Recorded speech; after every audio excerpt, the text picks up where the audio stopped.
My second question is about divorce. Like in subcontinent, they consider three divorces three in one sitting. So I know it consider one.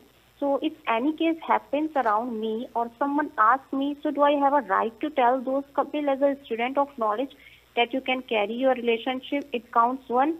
Or can they call in another country scholar and ask fatwa from there? Would it be right instead of preferring their own country scholar?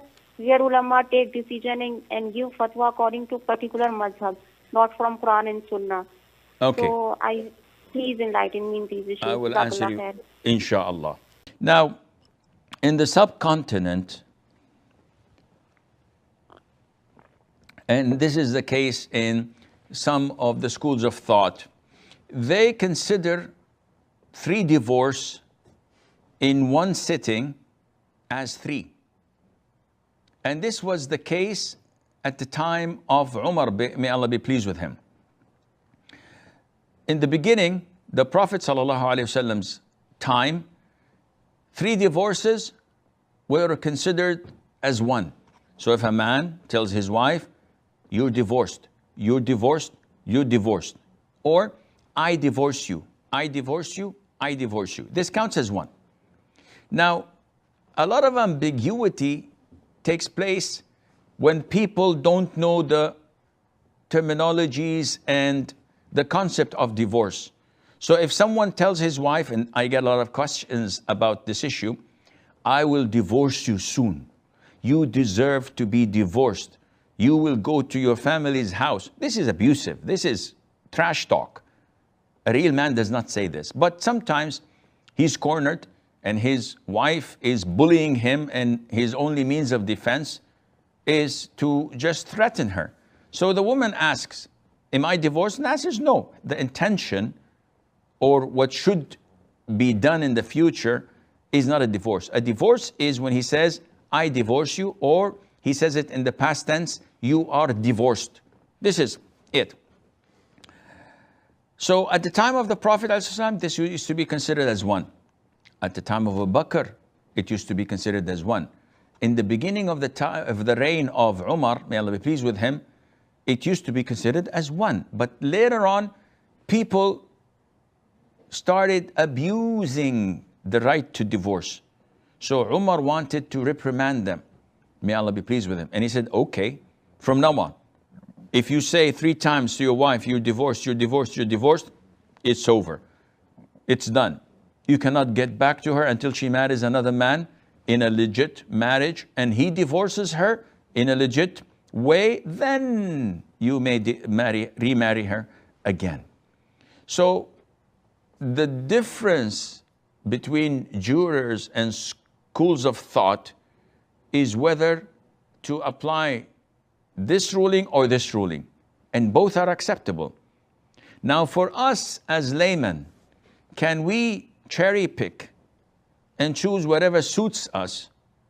So a couple in time of rage, or not even rage, in time of wanting to divorce, the man says to his wife, I divorce you, I divorce you, I divorce you. And after a couple of weeks, he regrets it, and he says to his wife, I revoke my divorce because it's only one divorce, I want you back. The wife knows the ruling, but she says, I don't want to see you anymore, and I want to get out of this marriage. And according to some jurors, this is 3 divorces. To the Hanafi, for example, according to the Hanafi school of thought, this is over. And in order for me to marry you again, I have to remarry another man. So they have a dispute. Now, in such cases, how to rule? Is it the father of the girl who has the judgment? Is it the man who gave the divorce?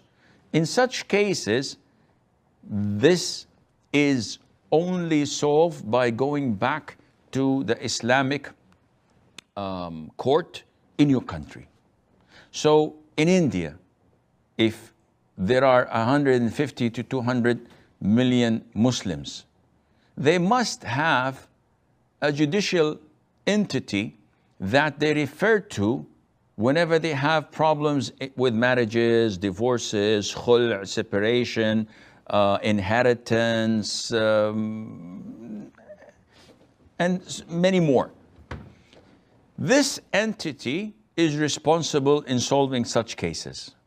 But for a person to divorce his wife and then Googles the issue, he will definitely find loopholes for some scholars who went against the mainstream or even went against Quran and Sunnah unintentionally and gave a verdict that suits you but does not suit the community and the Muslim court. And this is what we're having at the moment, fatwa shopping. People keep on cherry picking whatever they want. So even if there is a consensus of scholars, they will find any Tom, Dick or Harry somewhere, and they would choose whatever errors they made and consider this to breach and to nullify the consensus of scholars and follow that. This is un-Islamic. So therefore, Kalthum, when there is such a situation and there is a judicial entity like a Muslim court or Sharia board or an Islamic center that is authorized to give fatwa in such issues in India or in any other country, Muslims have to go there.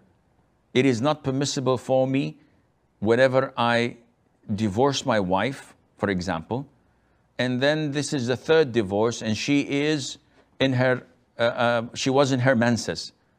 The four schools of thought say that divorce is active and correct. It is not permissible for me to go to Morocco, for example, or to the United States of America and look for a scholar who I know after Googling that he gives fatwa of the divorce not taking place. So I leave all the scholars in my country, in the Muslim world, in the Muslim League, and the whole 9 yards. And I just go to a random sheikh who gives fatwa according to what I desire and what I want. This is not applicable, and Allah Azza wa Jal knows best.